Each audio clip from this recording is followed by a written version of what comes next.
క్రైస్తవులారా, మీ భక్తి ఎందుకు? చర్చలకి ఎందుకు? అసలు ఎందుకు?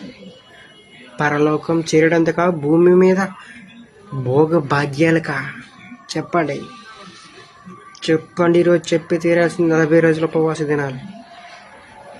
ఏం చెప్పారు? ఏం చెప్తున్నారు? కొత్త వాక్యం చెప్తున్నారా? పాతదే చెప్తున్నారా? ఎవరికి చెప్పాలి? క్రీస్తు మన కోసం మరణించాడు, అది ఎవరికి చెప్పాలి? తెలియని వాళ్ళకి చెప్పాలి. ఎందుకు పాటించాలి? మీకు ఏమర్థం అవుతుంది అసలు? వెళ్తున్నారు రైటే.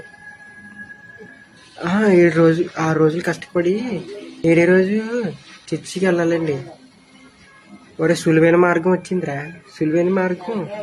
ఎవరిని మోసం చేయగలరు? 10 మందికి ఆరోగ్యం ఇస్తాం, డబ్బులు సంపాదించుకుంటాం.